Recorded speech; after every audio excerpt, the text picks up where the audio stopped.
Presiden Amerika Serikat Donald Trump siap mengirim bantuan militer berupa rudal Patriot dan roket jarak menengah senilai 300 juta dolar Amerika Serikat atau sekitar 4,95 triliun rupiah ke Ukraina. Langkah ini menjadi pengiriman pertama senjata langsung sejak Trump kembali menjabat sebagai Presiden Amerika Serikat. Trump menggunakan Presidential Drawdown Authority atau otoritas presiden yang memungkinkan presiden menarik senjata dari stok alutsista Amerika Serikat untuk membantu sekutu jika dalam keadaan darurat. They would like it. They've asked for it. They're very rare indeed, because a lot of systems have been sent to Ukraine. But they would like to. I know they made the request. We're going to have to take a look at it. Very expensive system. It's a shame that we have to spend so much money on a war that would have never happened if I were president. That's a terrible, terrible war over there, and truly a shame. It's very sad. You know, when you talk about a system like that, highly sophisticated, tremendous amount of money, and they're doing it because they want to prevent death. They're getting hit hard, very hard. So we're looking at it. Langkah Trump kali ini sangat bertolak belakang dengan putusannya beberapa waktu lalu. Merujuk pada kebutuhan nasional dan kekhawatiran kekurangan stok senjata, Trump mengatakan hendak menghentikan bantuan sejumlah senjata penting ke Ukraina. Bahkan, Trump sempat mengkritik pasokan senjata Amerika ke Ukraina saat masa kepemimpinan Joe Biden. Menurut Trump, langkah Biden tersebut telah menguras persediaan senjata Amerika Serikat.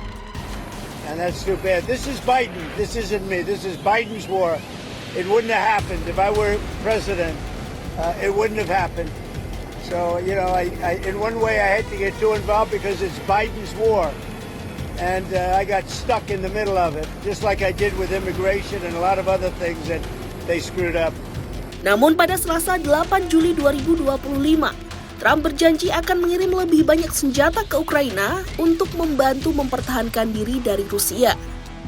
Hal ini diduga karena Rusia terus membuat Trump geram dengan mengintensifkan serangan ke Ukraina, terutama serangan drone yang menghancurkan. Trump bahkan menyatakan ketidakpuasan terhadap Putin setelah percakapan telepon pada Kamis 3 Juli 2025. I told you I was very unhappy with my call with President Putin. And it just seems like he wants to go all the way and just keep killing people. No good. It's not good. I wasn't happy with it. Ukraina mendesak bantuan lebih banyak kepada sistem pertahanan udara ke Amerika Serikat dan sekutu-sekutunya karena Rusia terus menghujani mereka dengan drone kamikaze dan rudal. Kamis 10 Juli 2025, Rusia kembali menyerang Ukraina dengan 728 pesawat nirawak hanya dalam waktu semalam.